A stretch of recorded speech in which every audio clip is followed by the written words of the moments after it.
Steam hissed and clung to the air as the industrial dishwasher roared in the corner, rattling trays and clattering plates in an endless rhythm, and Caleb, sleeves rolled past his elbows, worked with a quiet determination that made him look more like a machine than a man.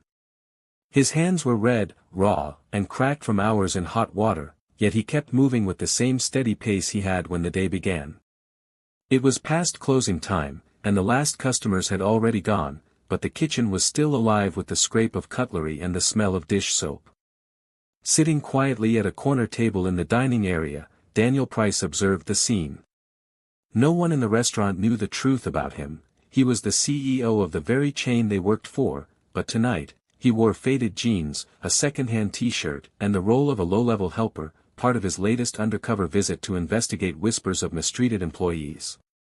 He had intended to blend in, work a few shifts, and gather a general sense of how the place was run, but something about Caleb immediately caught his attention. The dishwasher wasn't just working hard, he was working like a man with no choice but to keep going. When Daniel approached him casually and asked why he was still there after such a long day, Caleb simply muttered, "Double shift, short-staffed. Gotta keep things moving," and quickly turned back to his work. But Daniel noticed something troubling. Caleb hadn't clocked out between shifts, and no one seemed to care. The manager, a heavy-set man named Mr. Fulton, barked orders from the kitchen doorway, his voice sharp and impatient. "Hurry it up, Caleb. We don't have all night," he shouted, though Caleb had barely paused for breath all day. Daniel's gut tightened. He had seen enough to know that something was off. Before leaving, Daniel passed Caleb again and commented, "You work a lot." Caleb only gave a small, tired smile. "It's either that or no job." The word stayed with Daniel as he walked out into the cool night air. He had come undercover to look for inefficiencies and morale issues, but now he suspected something far more serious, something that smelled of exploitation. And if his instincts were right, this dishwasher's quiet endurance was hiding a story that Daniel needed to uncover, no matter what it took. Daniel returned the next morning, blending back into the kitchen crew with his faded apron and casual smile, though his mind was sharp with curiosity about Caleb's situation. The breakfast rush was already in motion, eggs sizzling on the griddle, orders being shouted from the pass, but Daniel noticed Caleb had been there long before his own arrival.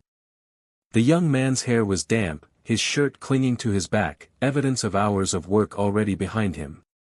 "Morning," Daniel greeted. "Morning," Caleb replied with a faint grin, dunking another stack of plates into the steaming sink. "Been here since 4, he added, as if it were nothing. Daniel frowned, glancing at the wall schedule that clearly listed Caleb's shift as starting at 8:04. "That's early," Daniel probed, but Caleb just shrugged and said, "Mr. Fulton said I could get a head start if I want to keep my hours steady."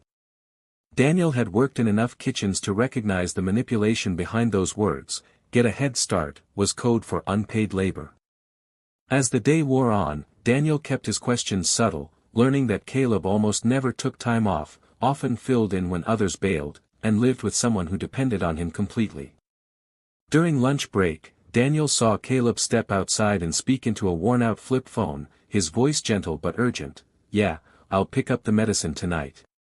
Don't worry, Mom, I'll make it after dinner rush."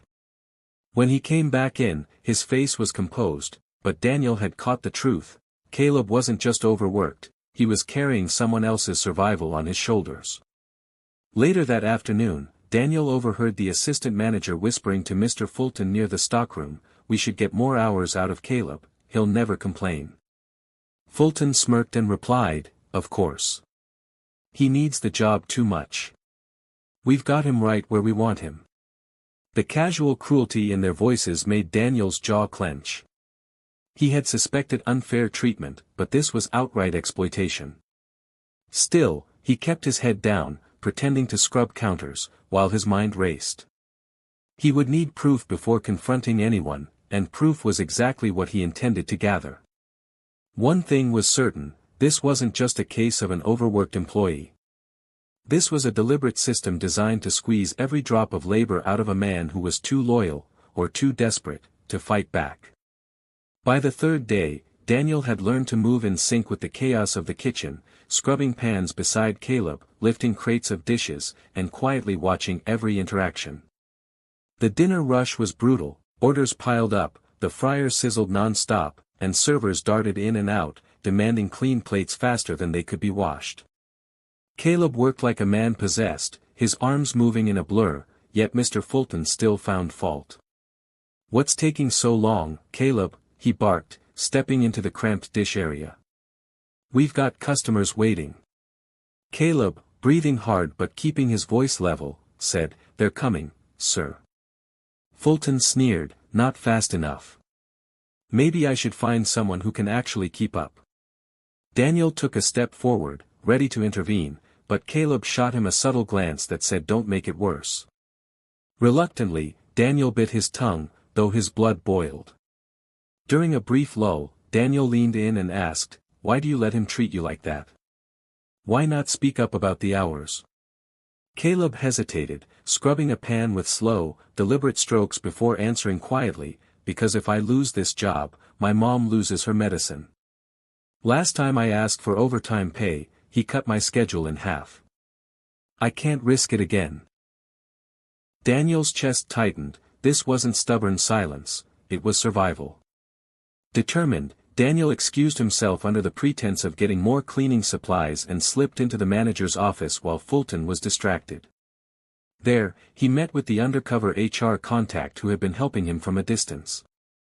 Together, they pulled up time clock records for the past 2 months, and the truth hit like a punch: Caleb's extra hours didn't exist on paper. Fulton had been manually deleting every off-the-clock shift, pocketing the labor for free while keeping corporate none the wiser. Daniel's decision was instant. He would not only confront Fulton, he would make an example of him. But timing mattered, and he wanted every staff member to see the truth unfold. As he returned to the dish pit, watching Caleb rinse another mountain of plates without complaint, Daniel felt the weight of the moment building. Tomorrow, Fulton would meet the real Daniel Price, not the quiet kitchen helper, but the CEO of the company. And when that happened, no one in this restaurant would forget it. The next morning, the restaurant staff looked twice when Daniel walked in, not in his grease-stained apron, but in a tailored navy suit, polished shoes, and the quiet authority of a man who belonged at the head of the table.